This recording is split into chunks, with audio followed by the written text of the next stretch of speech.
चलिए आज एक बहुत ही कॉमन, एक बहुत ही जानी पहचानी फीलिंग की बात करते हैं। वो एहसास जब लगता है कि हम में पोटेंशियल तो बहुत है, पर हम कहीं ना कहीं अटके हुए हैं। आइए इसके पीछे की साइंस को समझते हैं और देखते हैं कि इससे बाहर कैसे निकला जा सकता है। ये सवाल शायद हम में से कई लोगों को बहुत जाना पहचाना लगेगा, है ना? ये फीलिंग कि हम और भी बहुत कुछ कर सकते हैं, लेकिन पता नहीं क्यों आगे नहीं बढ़ पा रहे हैं। ये बहुत ही आम बात है।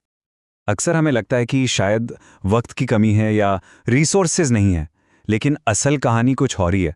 असल वजह हमारे दिमाग के अंदर चल रही एक, कह सकते हैं कि एक खींचतान है। हमारे अंदर दो सिस्टम हैं जो लगातार एक दूसरे से लड़ते रहते हैं। तो चलिए दिमाग के इन्हीं दो सिस्टम्स को थोड़ा करीब से समझते हैं। एक है हमारा लॉजिकल सीईओ और दूसरा है हमारा इमोशनल अलार्म सिस्टम। तो ये दोनों ना एक सीसॉ की तरह काम करते हैं, एक ऊपर तो दूसरा नीचे। लिम्बिक सिस्टम हमारा अलार्म है। इसका काम है खतरे को पहचानना और तुरंत रिएक्ट करना, फाइट, फ्लाइट या फ्रीज। वहीं प्रीफ्रंटल कॉर्टेक्स हमारा सीईओ है, जो लॉजिक से सोच समझकर फैसले लेता है। प्रॉब्लम तब होती है जब हमारा अलार्म सिस्टम यानी इमोशनल ब्रेन इतना ज्यादा एक्टिव हो जाता है कि वो सीईओ की आवाज को ही दबा देता है और बस हम वहीं के वहीं अटक जाते हैं। तो कई लोगों के मन में ये सवाल आता है कि जो आदतें बचपन में पड़ गईं, क्या अब उन्हें बदला ही नहीं जा सकता? क्या वो बस छूट गई हैं? चलिए देखते हैं कि साइंस इस बारे में क्या कहती है।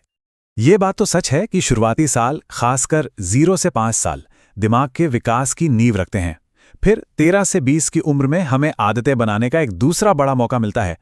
लेकिन सबसे अच्छी खबर यह है कि खेल अभी खत्म नहीं हुआ है। 25 साल के बाद भी सचेत होकर बदलाव लाने का एक बिल्कुल नया अवसर शुरू होता है। तो ये जो सोच है ना कि अरे मेरा दिमाग तो बस ऐसा ही है या मेरी परवरिश ही ऐसी हुई है, अब मैं नहीं बदल सकता, ये दरअसल हमें आगे बढ़ने से रोक देती है। लेकिन विज्ञान साफ कहता है कि बदलाव किसी भी उम्र में मुमकिन है। तो वो कौन सी जादुई चीज है, वो कौन सी साइंटिफिक पावर है जो हमें किसी भी उम्र में अपने दिमाग को बदलने की, उसे रिवायर करने की ताकत देती है? इसका नाम है न्यूरोप्लास्टिसिटी। और ये सच में दिमाग का एक बहुत ही खूबसूरत तोहफा है। इसका सीधा सा मतलब ये है कि हमारा दिमाग अपनी आदतों, अपनी सोच और अपने रिएक्शंस को बदल सकता है। मतलब हम अपने दिमाग के बॉस बन सकते हैं। तो सवाल ये है कि ये करें कैसे? इसके लिए एक बहुत ही सीधा सा 2 स्टेप का प्लान है। पहला स्टेप है जागरूकता यानी अवेयरनेस और दूसरा है सक्रिय अभ्यास यानी एक्टिव प्रैक्टिस। चलिए पहले कदम की बात करते हैं। देखिए, किसी भी बदलाव की शुरुआत होती है जागरूकता से। सबसे पहले यह समझना होगा कि अभी दिमाग कैसे काम कर रहा है। इसके लिए एक डे ऑडिट किया जा सकता है। बस दिन के आखिर में शांति से बैठकर खुद से कुछ सवाल पूछने हैं। आज मैंने क्या क्या महसूस किया?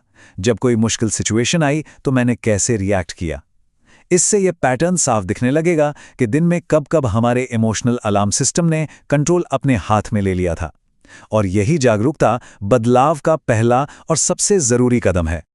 अब जब एक बार ये पता चल गया कि प्रॉब्लम कहाँ है, तो आता है दूसरा कदम, एक्टिव प्रैक्टिस। इसको बिल्कुल वैसे ही समझिए जैसे जिम में वजन उठाकर बाइसेप्स बनते हैं। ठीक वैसे ही कुछ खास आदतें अपनाकर हम अपने प्रीफ्रंटल कॉर्टेक्स यानी दिमाग के सीईओ को मजबूत बना सकते हैं।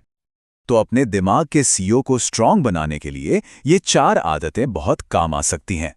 पहला, दिन में बस कुछ मिनट आंखें बंद करके शांति से बैठें। इससे दिमाग में अल्फा वेव्स बनती हैं जो उसे शांत करती हैं। दूसरा, ऐसा म्यूजिक सुने जो थीटा वेव्स को बढ़ाए।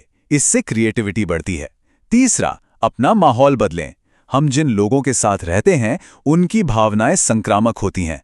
और चौथा, शराब, निकोटीन जैसी लतों को छोड़ना जो हमारे दिमाग को हर वक्त एक हाई अलर्ट मोड पर रखती हैं। ये बात ना इसे एक मिसाल से बहुत अच्छी तरह समझी जा सकती है। सोचिए, अगर कोई हाथ में बर्फ का टुकड़ा पकड़े रहे और चिल्लाए कि हाथ जल रहा है, तो क्या फायदा? बर्फ को छोड़ना पड़ेगा। ठीक इसी तरह दिमाग को मजबूत बनाने के लिए उन आदतों को छोड़ना ही होगा जो उसे कमजोर कर रही हैं। तो आखिर में सारी बात एक चीज पर आकर टिकती है, एक कॉन्शियस चॉइस, एक सचेत फैसले पर। सबसे जरूरी बात यही है कि जिस दिन ये फैसला हो जाता है, जिस दिन कमिटमेंट आ जाती है, उसी दिन से अपने दिमाग के सीईओ को मजबूत बनाना मुमकिन हो जाता है। अब ये सारी जानकारी हमारे सामने है, तो असली सवाल ये है कि इस जानकारी के साथ आज अपने लिए क्या चुनाव किया जाएगा। ये एक ऐसा सवाल है जो सोचने पर मजबूर करता है।